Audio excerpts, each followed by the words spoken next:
with where things are at right now, one of his earliest works, the Andromeda strain, was really important for us to think, how do we approach some of these issues in the sciences from a human standpoint, from an ethical standpoint?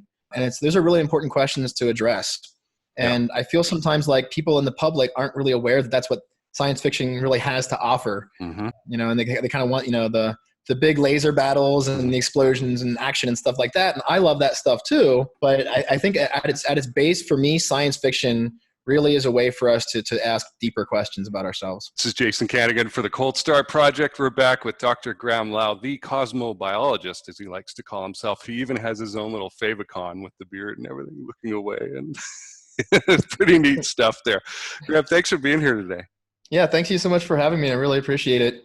The beard's definitely gotten pandemic scraggly is what I'm thinking of it right now. I'll have to see a barber after this is all over. Right. Yeah, there's all those little tweaky things, and I feel bad for all the women out there who are used to having themselves pampered a little bit and can't do that.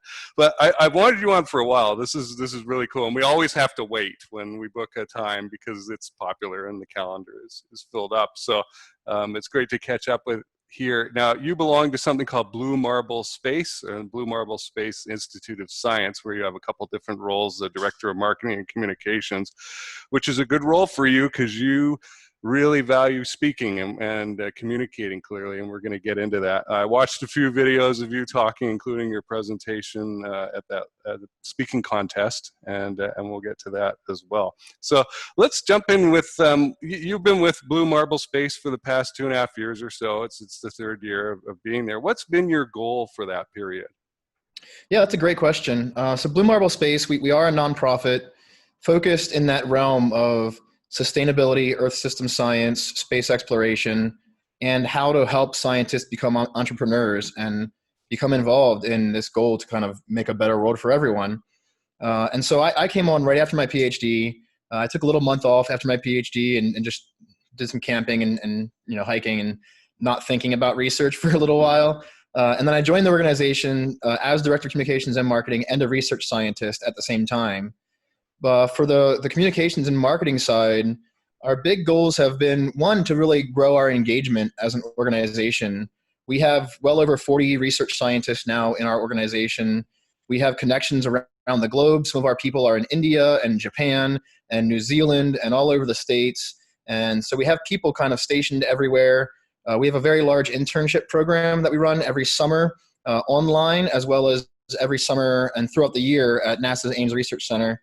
And so we have a lot of younger students, master's degree students, early doctoral students coming in and working with us through our organization. And so really just building up our engagement, letting people know that we're out here, we're bringing together people who want to make a better world. And a big part of that is doing research in how our planet functions and how life functions, but then also considering what space exploration can teach us for the future. Okay. So big mission, and I really like it. I hope a lot of your students and the folks interested in that watch because you're on the show, and then decide to watch more episodes of the Cold Start Project, because part of my purpose is to increase that accessibility as well for the master's degree students and the folks who are getting their education and wondering, like, how do I fit in to the world once I get out of academia, right? What do I do? And folks, the people that I've connected with, like Dr. Lau here, are all very nice. They're not going to tell you to get lost for trying to connect with them. And I've done all the heavy lifting for you. I have connected and reached out with them and demonstrated for you that they're nice people that you can connect to. So go ahead and do that. Dr. Lau's PhD is in geological sciences and astrobiology from the University of Colorado, Boulder. And it's very important that we refer to this as CU Boulder. We've talked a little bit about that. Yeah, the University of California system came first. And so they get the UC. So you'll hear like UCLA and UC Berkeley and UC Riverside and UC Santa Cruz. And so Colorado wanted to be a little different. And so we go by CU. Right on. Now, you're the host of, this is really cool. You host a show like this with a co-host called Ask An Astrobiologist. It's called the Ask An Astrobiologist Show, and it's a NASA-supported production. And I'll say it's a little like this, but it's got a lot cooler branding than what we've got because you can use NASA there. So I'm curious what the most prominent takeaway has been for you for that experience of being a host. That's a great question too. Yeah. So I love this show. My co-host Sanjoy Sam and I, we take turns interviewing other astrobiologists about their research and their interests, but also about their career pathways and how they got to where they are. And that's really important, especially for young people around the globe who want to be involved in astrobiology or who want to be involved in space exploration, Earth system science, that kind of stuff. And the one thing that I've been learning more and more from this is that everyone can be an astrobiologist. You don't have to have a degree in one specific science or engineering. Everyone can learn something about our place in the cosmos and can get involved in the conversation globally about who and what we are. And so for me, the show has been really, for me, the best part is just reaching out to all these people around the globe now, making all these friends through social media and through my email, my website. People are just, they reach out to me after the show because they saw it and they want to talk more and they want to get connected to these astrobiologists who are doing other research. And so that's been just kind of fun for me to see all these people from different backgrounds and different viewpoints who want to be involved in astrobiology. Right. Yeah, and I've experienced a very similar thing with my show. Space is a fun field to be in. It's not really protectionist or surly or anything like that. Everybody's in a pretty good mood and wants to connect because we all know we understand this much of whatever it is, and maybe not even that. And there's all this other space where somebody else's expertise is going to fit in, right? And it's fun. It's just fun to talk about this stuff. What have you liked most about the discussions with your guests? Have there been guests who have really stood out or something in the process? Yeah, there's been a few. I mean, everyone's different. Everyone comes to the show and comes to, their careers in astrobiology from different backgrounds. My friend Daniel Angerhausen was on the show. He's not only a really great scientist studying exoplanets, but he's also a really great communicator as well and was a co-founder of the Explainables, which is a science communication organization that I'm also a part of. And I originally met him not just because of our interest in astrobiology, but because of FameLab, because of us being science communicators and both competing on national scales to try to share our science better. And so talking with him was really fantastic like that. And then I had a guest on when I was hosting, Susan Schneider, who I really loved having her on the show. She's a philosopher, but she's also the current chair of astrobiology at the Library of Congress. And before our show, she and I had a meeting we were supposed to meet for like 10 minutes and do like a tech test and make sure our systems were all functioning. And she and I ended up just nerding out over all this like philosophy of science and philosophy of science fiction stuff. And before every show, I try to read the papers, and if they have books, I try to read books and stuff like that from my guests. And so reading her book before the show was kind of just fun. It took me down a bunch of side roads mentally I hadn't been down in a long time. And so it was kind of cool. And I really appreciated having her on the show and considering the future of artificial intelligence, what it means for our species, and whether or not aliens out there are more likely to be post-biological beings. And that's kind of a cool place to mix two of my interests, science and science fiction. And so it was a really good interview. And we have some other guests coming up too who we're really looking forward to. Betul Kajar is coming up next week. She's a professor down at University of Arizona. She takes ancient genes and puts them into modern cells, basically resurrecting proteins, resurrecting enzymes from the past to see how they function. And so that's really cool research. And I just sent a feeler out today to Kevin Hand to see if he wants to come on and talk about his most recent book that was just published this morning. So, well, he probably will if he's got a book. I look forward to that one. So, yeah, there's always that little bit of a rush when you send out that inquiry, right? Of are they going to say get lost or welcome me? And everybody's always very nice, yeah. But the worst I've gotten is a no thanks, and that's not about me. It's about them. As just they don't enjoy public speaking, and what you can do about that. So, a few years ago, talking about speaking, you spoke at something called FameLab USA competition where you came in the top 10 of about 100 participants. And it's kind of like you did like a 6-7 minute sort of TED talk, which as a contest, and were rated, and then the judges, I think there were 3 of them, asked you questions afterwards, and that was interesting. So based on, you know, you being a show host and entering in this competition, and that, I could say that good communication skills are really important to you. And I really want to know, how did you come to this understanding? Because nobody wakes up in the morning and goes, I'm going to enter a public speaking contest and get good, you know, and get out there and do that. So what was this, like, the awakening of the idea and the process of getting to this point like for you?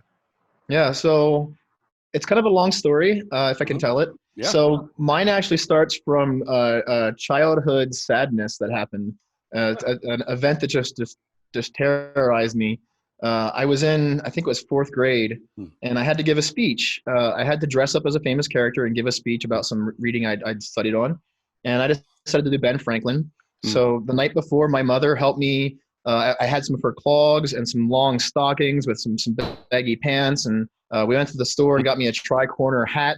And my father helped me with a coat hanger to turn it into some bifocals. And I felt really confident in my Ben Franklin garb. I had the look down, and I spent so much time reading about Benjamin Franklin and really trying to put his life together. And, you know, it's 4th grade, so I had little note cards. I wasn't memorizing a speech. And I was so excited that day, and I'm like looking through my cards, and then the young girl before me, a young girl named Jenna, got up, and she gave just this powerful presentation as Harriet Tubman. And I remember I was just so blown away by her. I kind of forgot my own excitement and my own thoughts. And so I stood up to give this speech, and I start reading from my note cards, and I realize I'm missing some note cards. And I didn't know what to do. And I literally just like stood there. My face went red, and I just started hysterically bawling my eyes out. The teacher had to come over and hug me and take me out of the room. They had to call my parents because I refused to go back into the class that day. And it was just traumatic for me as a young person. And I thought, I'll never speak again. I'll never talk in front of people ever again. But then as the years went by and I started getting interested more specifically in space exploration, through 2 realms. One, through seeing things like Carl Sagan's Cosmos, hearing him speak with so much power made me want to speak better.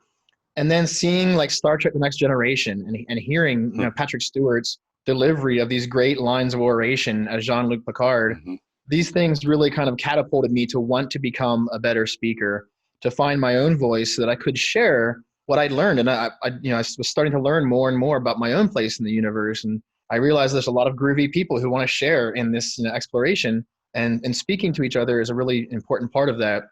And so the journey was long and arduous. I took public speaking courses in college. I took 4 years of a public speaking practicum. I joined Toastmasters a little over a decade ago and have been doing that since.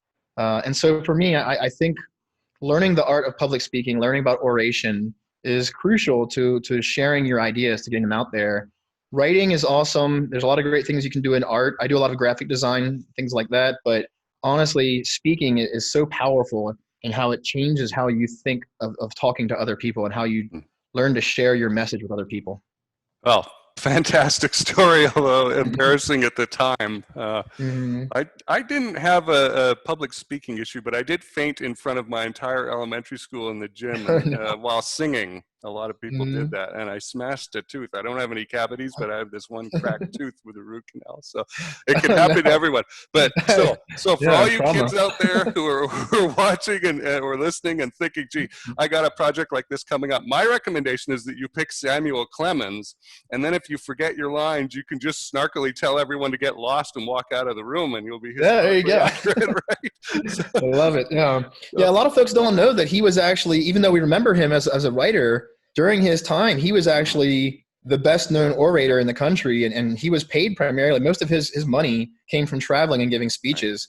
Writing was a side gig basically for him. Yeah, he was always giving lectures. Yeah.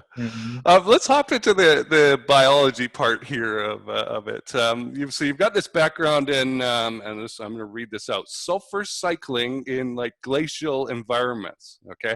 So first of all, like, what is that? And then the next thing I thought of was like, we've got Jovian moons with things like this on it, maybe, I think, in my limited, ignorant point of view.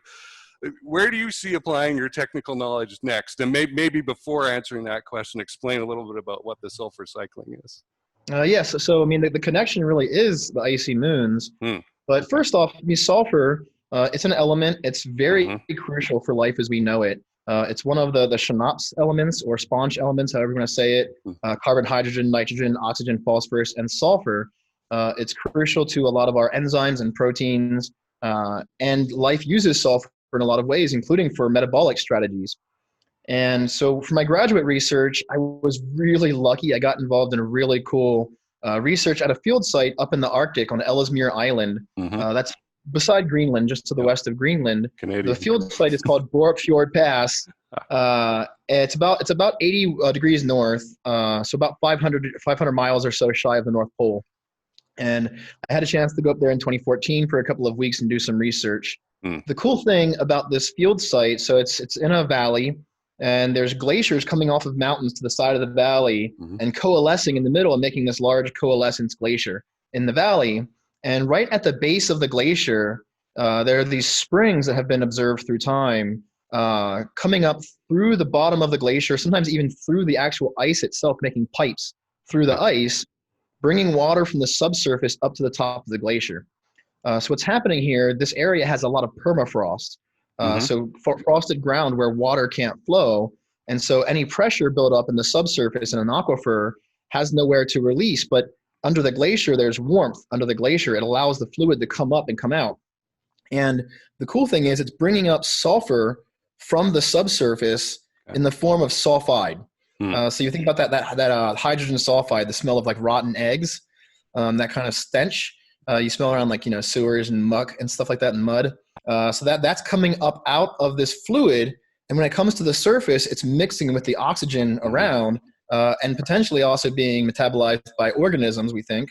And that's forming these large, aerially extensive deposits of elemental sulfur on top of the glacier.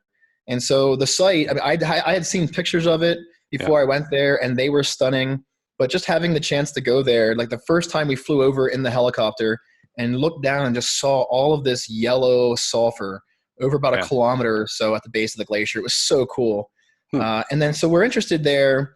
And so my side of the research was in the mineralogy of the sulfur and the salts and things forming inside of these deposits of sulfur, and in the geochemistry occurring at the site. We were collaborating with some folks from the School of Mines, Colorado School of Mines, John Spear and Chris Trivedi in that project, to do the biological work too, to see what organisms are thriving there and what kind of metabolic strategies they're using. And so trying to better understand how life in a glacial environment like this is thriving and producing potential signs of life, these biosignatures that we have to look for life in other places, is really cool for understanding life and sulfur cycling here on Earth, but it's also really important for icy moons like Europa. So the surface of Europa is that really thick crust of ice with all those cracks over it, the Linnae. And then down below that, maybe 10 kilometers or so down, is that really deep, voluminous ocean. We don't know yet to what level any of that fluid can make its way through the ice and connect with the surface. Hopefully the upcoming mission Europa Clipper will teach us a lot more about the surface of Europa and give us a chance to better understand if there is any connection between the ocean and the surface. If there is, though, it's very possible that understanding signs of life in icy, sulfur-rich environments could be very important for Europa. We know that Europa has a lot of sulfur on the surface. Most of that's probably coming from Io or Io. It's another Galilean moon of Jupiter. It's got more volcanoes erupting at any time on its surface than we do here on Earth. And those volcanoes, some of them are erupting with such force, they're actually blowing sulfur out into orbit around Jupiter, and it's smacking into the other Jovian moons. And so Europa is getting basically dusted by Io's expulsions of sulfur. But, it'd be interesting then to see, is some of that sulfur getting down to that ocean? Is it allowing life to thrive in a sulfur metabolic kind of system? And again, is there any signs of that kind of potential life on the surface? Because even with Europa Clipper, this upcoming mission, we also have the JUICE mission from the European Space Agency, the Jupiter Icy Moon Explorer. Even with those two missions, we're not going down into the ocean of Europa. We're not getting down into that area to explore. And so we're kind of still very much stuck looking at surface processes, surface chemistry, But we're using like magnetometer, for instance, on Europa Clipper to look at the depth of the ocean, which is awesome. And we'll be able to learn a little bit about how salty it is, but really getting an idea of whether or not there could be life down there. We're a bit away from that. So. Mm-hmm. Okay. How many years about is it going to take to get those missions out there? Like how long That's a do they have great to question fly? because it depends on the rocket, right? And so right now, Europa Clipper could take 6 years Yeah. to get out to Jupiter, roughly. And so if it launches, say, in 2024, then we're looking at something like 2030 before it even gets there, and then starts to do these orbits of Europa and Jupiter together, and starts giving us all this great flyby data, Right. and then would operate for a few years. But if SLS, the Space Launch System rocket, ever actually comes together, maybe we could actually get there faster with a heavier lift rocket. And so maybe we could get there in 3 years, which always makes anyone involved in these missions gets super happy about the idea of getting to their place faster. Right. It helps a lot if you can get the science done a lot quicker and get there and actually get the data. But we'll see what happens. I mean, it really is dependent on the rockets, and unfortunately now with the pandemic occurring, there have been a lot of issues now with missions and stuff like that. And so we'll see what the long-term repercussions are of this, with getting launch windows and stuff, and if that actually ends up hurting Europa Clipper. We're still quite some time away from its launch window, so I'm hopeful this won't affect it, but it can be hard to say. Okay. Well, let's assume pandemic calms down and we go back to some semblance of normal later this year. What kinds of projects do you plan on working on next? So right now I'm actually working, I kind of am jumping around a little bit into different things. I'm working on a book, for one thing, that I've been writing for some time, just looking at some of the weird life on Earth and what weird creatures there are for us to explore here on Earth, and what they might teach us about potentials for alien life. And then Jim Pass and myself, Jim is the CEO and president of the Astrosociological Research Institution. And he and I are going to write a book chapter together here about how the social sciences, how they play into our search for technosignatures. So I mentioned earlier biosignatures, these signs of life that we can look for in looking for life on Earth and beyond. A lot of us now are getting really interested in a form of biosignature called a technosignature. These are things like Dyson spheres or industrial molecules that we can find in atmospheres of exoplanets. Anything that we can use to show that there's not just alien life, but an advanced form of industrial, technological alien life would be a technosignature. Okay. And so we're kind of thinking about, how do the social sciences play into that? How does sociology and art and history and philosophy, how do these other ways of us exploring who and what we are play into our understanding of these technosignatures and our search for them? Awesome. And there's a huge library of papers at Dr. Pass's site. I keep asking him to come on, and I don't think he likes public speaking very much. He doesn't say no, but he hasn't said yes either. But I would love to have him on, because that topic of, say, Mars, people going to Mars and living there and creating their own society, their values and what's normal is going to veer off from what we do on Earth. And it's kind of hard to wrap your head around, right? And I'm a fiction writer, and I'm fascinated by this topic, right? Anybody else who wants to learn about, you mentioned the Colorado School of Mines. I did an episode with Dr. Chris Dreyer of that, and they've got what I will call the asteroid mining program. It's the Space Resources Management Program or something like that. Really, really cool program there. Did you know that the small sat industry has a 40% and greater partial and full mission failure rate? That's terrible.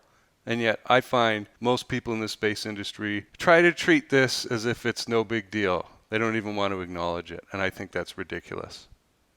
If anything, anywhere else was having a 40% or greater failure rate, trying to turn your car on, right? If your vehicle or your cell phone didn't work 4 times out of 10, 2 times out of 5 that you tried it, you would go berserk. And you would do everything you could to make sure that it got fixed. The Small Sat Process Engineering Department at Cold Star Technologies is all about showing you how to manage processes better, to eliminate the causes at the root that create these partial and full mission failure rates. And You don't need to hear it from me. You can look this stuff up in studies. It just comes out of what you might think are the dumbest things. Oh, I know that. Well, to know but not to do means you don't know it. You rush the production schedule, you don't manage it right, you don't have the project sponsorship set up quite right, and the resources aren't there. You've got this mission launch date that's moving, and you just throw the schedule out the window.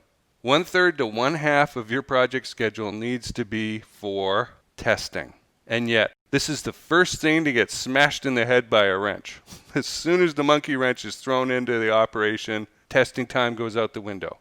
You want to avoid this problem? The answer is not more physical engineering. It's not. More engineers are not going to solve your problem. You have tons of engineers. I am not going to tell you how to engineer a satellite. I've got Dr. Rick Fleeter and other people on my team for that. And we're not going to come in there and tell you how to engineer it. But on the process side, and I have had engineers on this show say, engineers don't know nothing about processes. That's not me saying it, it's the engineers saying it, but I will definitely echo it. If you want to have a manufacturing process that ensures that your small sats, CubeSats get up there and work, come talk to us at Cold Star Tech. If I can jump ship there for 1 second, when it comes to Mars, if you know who Sasha Sagan is, she's Carl Sagan's daughter. Recently, Sasha Sagan recently wrote a book for small creatures such as we, where she considers ritual and you know how we approach rituals from maybe a secular standpoint, and how rituals have functioned for humans through history based on our biology, based on the astronomy of our world. We've created lots of rituals around life and death and marriage and birth and all these kinds of things. She recently came here to Boulder to our bookstore on her book tour. I had a great chance to meet her and say hi. And a question that came up, and actually it came from a FameLab presentation by a friend of mine named Moshe Rhodes. Moshe comes from the Jewish faith, and he had this question in his FameLab talk, and it's kind of stuck with me. I brought it up for Sasha as well, and it's one that I think is fun for people to think of. So the Jewish calendar is set on lunar cycles here on Earth. And for your listeners, Mars doesn't have the same kind of moon that we do. Mars has two very small moons, Phobos and Deimos, and their lunar cycles are very different than our current lunar cycles. And so the question is, you know, for early Jewish settlers who might go to Mars and try to set up colonies there and live there, how will they still follow that tradition? Will they continue using the Earth's moon, or will they start to kind of create their own traditions and maybe even revamp their own calendar based on lunar cycles or you know, moon cycles around Mars? And that kind of ties back into this idea of, you know, like what do we do sociologically, you know, and with you know, ourselves when we go to other worlds like this and explore. Right. It becomes a problem, the communication between these places and the effect of political results. Like this, you start thinking about something as simple as the Star Wars Empire or something, and it devolves into nonsense very quickly. It's like there's no way I can know what's happening on the other side of our political system over here, right, in some other end of the galaxy, and do something about it in any time, even if I've got fast ships. And the calendar thing, the just communicating and the times, right? It's all local. The more you get into it, it's all really local, and you have to have some objective standard somewhere of that we all agree is time. Yeah, it gets very, very confusing very quickly. Oh, yeah. As a writer, I hate it. Yeah, for sure. Because I want to do the hard science, right, to back it up, but I just can't. But maybe somebody smarter than me will do that. Let's get into a question here that I had, which is sort of related to what we're talking about here. I watched a few things that you've done, interviews and that, and I realized I saw a pattern. I was like, you get, from my perspective anyway, simultaneously amused and annoyed about some things about the way the public views science fiction, and like the Asimov's laws of robotics thing came to mind. So are there a couple of examples like that you could explain for our audience to kind of straighten people out about thinking? Yeah, I mean, definitely. So I love science fiction. I've been a huge science fiction nerd for a long time. There are very simple things where, for instance, a lot of people, you know, like I tell them I do astrobiology, and they start going to the little green men and things that look like Yoda and stuff like that. And obviously, you know, we create aliens to look like us because we're telling human stories through science fiction. Even when we create aliens for science fiction, we're still using them to tell human stories for each other. And so we always create them to look somewhat like humans. Now, not always. There have been some really good science fiction books, comic books, and movies, video games out there where they've tried to kind of get away from that anthropocentric model of what an alien should look like. But yeah, like Asimov's robot laws are a really good case in point.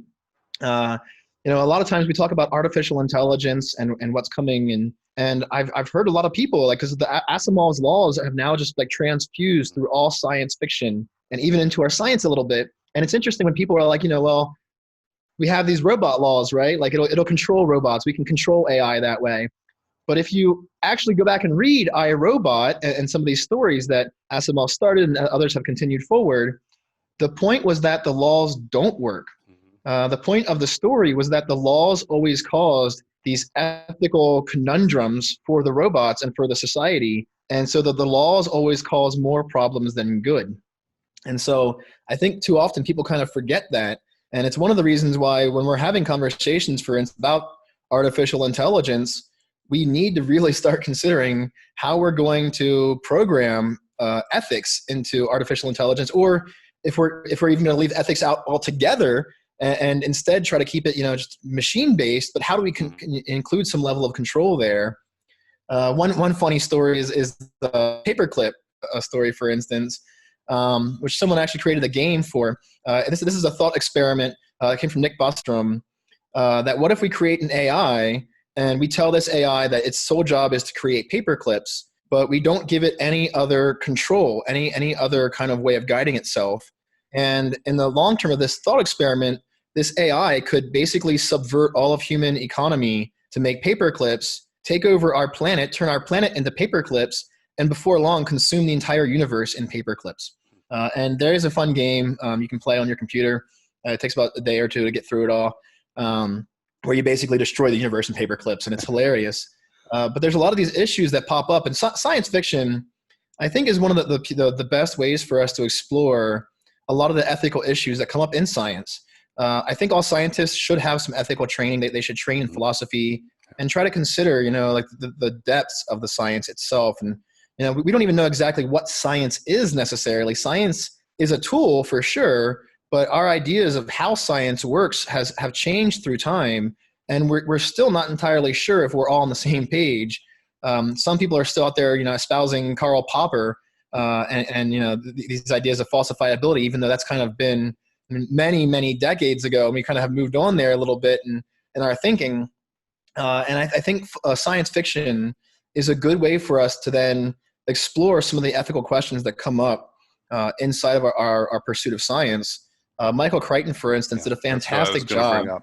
Yeah, his stories did a great job of presenting us with some of these moral dilemma that can occur when we don't think through what we're doing scientifically. From Jurassic Park to Prey, and then with where things are at right now, one of his earliest works, The Andromeda Strain, was really important for us to think. How do we approach some of these issues in the sciences from a human standpoint, from an ethical standpoint? And those are really important questions to address. And I feel sometimes like people in the public aren't really aware that that's what science fiction really has to offer. And they kind of want, the big laser battles and the explosions and action and stuff like that. And I love that stuff too. But I think at its base, for me, science fiction really is a way for us to ask deeper questions about ourselves. Yeah, it's a much better philosophical toolkit than just action and adventure. As like a Western transported into space. And the Andromeda Strain is a great example. It's a procedural suspense story, very well written. And I haven't read Jurassic Park, but I have read Sphere and the Andromeda Strain, and I'm reading Airframe right now, which is another procedural one. Yeah, I haven't read Airframe, but very Sphere, interesting. Yeah, Sphere is the only book I've ever read that actually scared me. I was reading Sphere. I was in a dark living room. I had these glass sliding doors, and the curtains were open, but it was nighttime. It was dark outside, and I was reading this book, and I actually had to put the book down and go and close these curtains because I just felt so creeped out that someone was like watching me. It's a very good read. Yeah, I found it a much better book than the movie. The movie, I had not read the book yet, and it infuriated me. I actually turned it off, which is a rare thing for me. Normally, I give movies a chance, and I've watched it again since and been a little more forgiving. But the book was way, way better. And anybody other than it's not really science fiction, but anybody who's played the Doom games will remember Demios and Phobos quite well. So this stuff does permeate our culture, and I often feel that people don't really know how much Michael Crichton has affected our entertainment and our understanding, because a lot of his books got turned into films. A lot. Oh yeah. People know one or two of them, but I don't think they know about all the others that have been turned into films as well. So let's wrap up with this. So the Blue Marble mission, getting young people interested in science and space and that. What are the good grabbing on points? You know, I guess you don't want to grab the kids and shake them, but what are they attaching on to? What are they resonating with that is helping direct their attention to that and giving them the idea that, like, yeah, I can do this, which I think a big barrier to overcome. Yeah. So I actually think that younger generations on our planet, and it's weird, so not just here in the US, across the globe, there are young people who are getting interested in science and engineering in a way that they never have before. And I personally think a large part of that is the internet.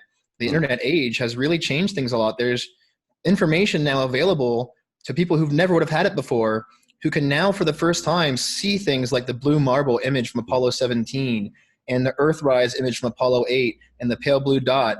And they can kind of get a sense of the overview effect of the smallness of our world and how we're all basically riders on the same spaceship together.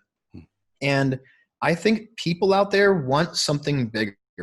I think we're at this really strange existential time right now as a species where people want more than our socio-political systems and economic systems. They want more. They're thirsty for knowledge. And I think astrobiology is around right at the perfect time for this to happen, because astrobiology asks us to look inside and say, who are we? What are we? Is there more out there, and are we alone?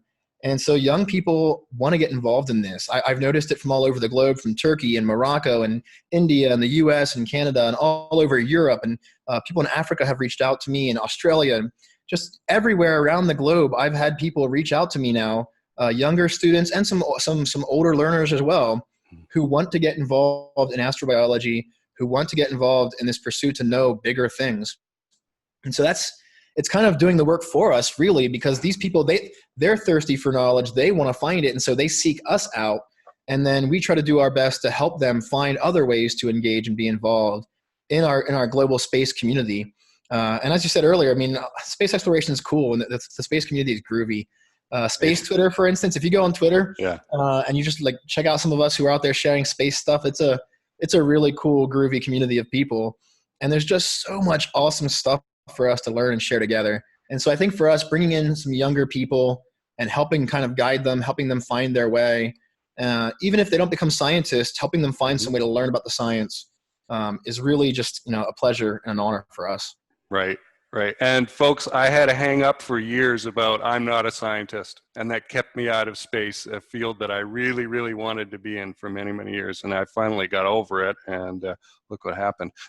So you don't need a PhD to be a scientist. No, you don't. Like you can think scientifically, and that makes you a scientist. You can approach a level of understanding through science that allows us to better know our place in the universe without having a PhD. It's not a requirement.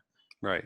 Yeah. And I thought a big worry of mine a year ago, let's say even still, would be, oh, these guys, they got their PhDs from Stanford and Harvard and Caltech. I'm not going to keep up. And it's just for anyone listening, this isn't about me. It's about expressing this idea of I got the realization of I'm not competing with these guys.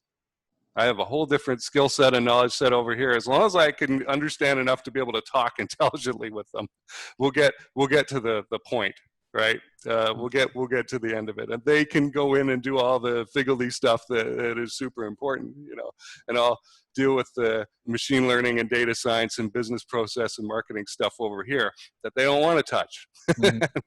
So it'll work out. Everyone can have a spot that will fit in well for you. So This has been Dr. Graham Lau. Where can people find out more about you? Obviously, the Blue Marble Space Institute, which I'll link to in the description below. What else could they follow you on? Yeah, my personal website is cosmobiota.com. So Cosmo and then biota.com. You can also find me all over the interwebs. I'm on Twitter and Instagram at Cosmobiologist. I'm on Facebook and all kinds of other places. You can find me in the Reddit world and all kinds of other places as well. It's not too hard to find me. All right, fantastic. Well, I really had fun with this today. Thanks for being here. Yeah, thank you so much for having me. I appreciate it. This is Jason Cannigan from Cold Star Tech. Thanks a lot for listening to this episode. I hope you enjoyed it. If you do want to get email notifications of upcoming episodes or episodes that have just been released, and maybe a little news sprinkled in here and there, you can sign up for email notifications at coldstartech.com/MSB. That's short for Make Space Boring. That's another little show that I do. It's once, twice, 3 times a week, something like that. Anytime there's news or an update on who I'm meeting and what I'm studying in the space field. So you can go check that out. On the YouTube channel, I can do something that I cannot do on Anchor for the audio only side of things. The YouTube channel allows me to have playlists, and so you might want to go to the channel, the Cold Star Tech channel, and check out those playlists, because you will find you can go down a rabbit hole basically into several areas like space law and policy, small sats, and I think that's a lot easier than trying to scroll through 130 episodes or something like that, looking for the thing that you want. So I recommend going and checking that out. And remember, if you're ready to take your space business to the next level, or you're a VC looking for deep and very valuable insight into a space company you're looking at investing in or investing further in, come and talk to us.